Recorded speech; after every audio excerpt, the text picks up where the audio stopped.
problem, or if they follow what I'm saying. Like, what do you think about in-class, at-home section of your textbook? And if you would like to share your experiences, or if you have any questions, it's open. Problem over here. Yes. Yeah. Go ahead, come on. Okay. I'm definitely for the outside part and use the class to speak and have the involved putting it all together. But it was a disaster. You know, people don't like to do that. It's a lot of work. They don't think. They like to follow the book. You see what I'm saying? Yes, yes, exactly. That's why we have a very structured class schedule and assessment. That's why. Yeah, but you can do the same without having to just do that. Do what they can do. The students can do outside of class. Do it in class. That's what a lot of instructors do. Right. Unfortunately. Right. You know, but I'm for flipping everything. And this is very heavily loaded, labor loaded, because you have to do many homework. Like, you have to take the homework home, do the correction, bring them back, give them feedback. They correct, they give it to you. Like, every day I have 2 sets of homework correction and homework. But that's how our students move so fast from in the beginning. Like, we make them almost be in like in novice high. Well, I would say intermediate low at the end of 2nd semester. We have promised that. We have promised to the department that we'll do that. But with that workload, and when they come, it's an intensive class. But when they come, they know that this is what they should be expecting. But lots of work, but because they started very low and so fast, go so fast, they get motivated, and so it's very good foundation they have, and very solid foundation, and it's then they don't want to stop. That's how we keep them. Can I add actually something? When you're doing all this stuff outside of class, the students are aware of each other, and so they are also doing this work outside of class, aware that they're all doing this outside of class, and so they're in it together. Yes. It creates this group cohesion, Yes. that suddenly they are part of this mission together, that they're not just coming to class and being bombarded with the instructors, whatever they've decided to do today. They understand the goals a lot better, And they're ready for the class. When they come, they know what to expect, exactly, what to expect.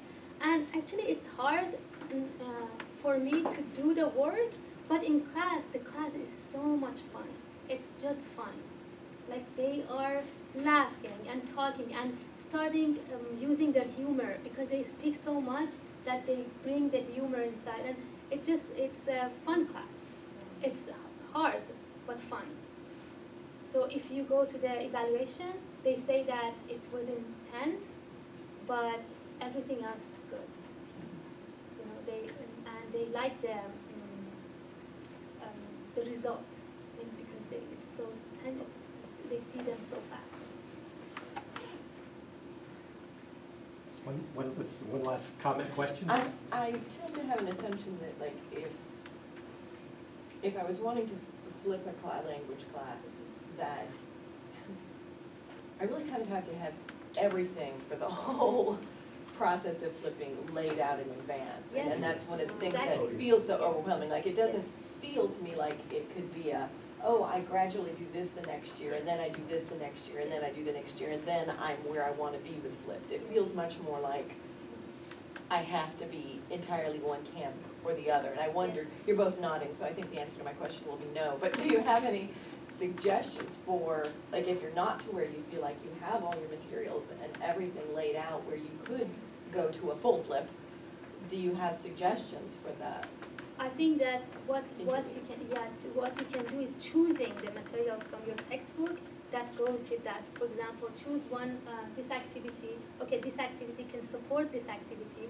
So put them this for in class, put them this for at home, so they support this one. So you choose that, and then put them together and get rid of the ones that are not needed, right? I mean, I don't know if it makes sense or if you can. You know, it's modularizing flipped is very hard. Yeah. It's a difficult thing to do, but Very I think you're quite right that there are, in any of the curricula, I was looking at some of the textbooks you all brought or had online, there are parts of them that lend themselves, maybe it's just doing the reading sections flipped, so that you say, okay, all reading assignments we're going to do out of class. Yeah. Discussion in class, but you redo all the reading out of class. And you decide, I'm just going to do reading, listening, whatever, out of class. And you can then have time both to develop the model that will run over 2 or 3 years of your entire curriculum.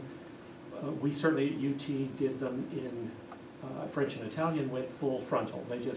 That's it, we throw out our 4-semester sequence. It's all going to be 2-semester sequences of flipped. Russian, we ran them concurrently. So 3 sections of intensive 2-semester flipped, and 3 sections, I want to say, of traditional 4-semester, not flipped. And it was word of mouth of students that, hey, in our flipped classroom, we're actually, at the end of 1 year, we can do more, we can say more than you guys taking 2 years. And they fled. We now have 0 traditional classrooms because of that. And that gave us also, by doing it a little bit more slowly, about 2 years really to get the flipped classroom done fully. And And the those textbook materials that are still available in Coral, right? Yes, yes, So there's still, those materials that they've already created that you can adopt, right, those are available, Right. free, online. right. So many of our languages now, I mean, Christian, you just asked, or made the comment earlier about how students really do build a cohesive cohort around this, is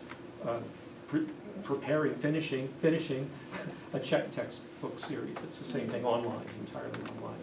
So the library's growing. The So you library's do, growing. when y'all have done that, what you've done is then taking all the readings, all the listenings are done at home, and Right, then. they're either in residence, Coral has done them as textbook format for a number of our languages. Every one of us, including now French and Italian, which flipped a few years ago, they flipped, they did. We have an on-class learning management system. We had done Blackboard, we now use Canvas. They're all resident there as well. And any of us can, for any instructor anywhere in the country who wants our materials, we just simply lift them and send them off, or just give them access to our Blackboard Canvas materials. The only thing you should be considering is that you have to enrich that material. For example, Always. if there are for example, if it's a list of vocabulary that they're going to learn at home, how can you help them learn that vocabulary? You give them sentences to listen to. You have to have that, not just go and memorize that vocabulary. That's not like, for example, if you look at one exercise that you think that, oh, this works for at home, but have you provide them with enough, not information, but our input to go and learn that, or, they're not supposed to learn that in vacuum, right? So that's what you do with the materials. That's why, like, for example, when I was actually evaluating one textbook 2 months ago, and this helped me a lot, because I was thinking, okay, can I do this with it? Can I do flipped classroom with that? Can I do, does it have enough speaking activities? Or I was doing, like, I went to this heritage workshop in UCLA, and at the end, towards the end of the workshop, we had to come up with our own project. But I couldn't stop thinking in a way that, like, I couldn't stop thinking at home in class, Right. Right. and that's how I did it. I did the project, and it gives me very clear path of, like, what I need to do, and to my students as well. Anousha, thank you so much Thank for you this. so much.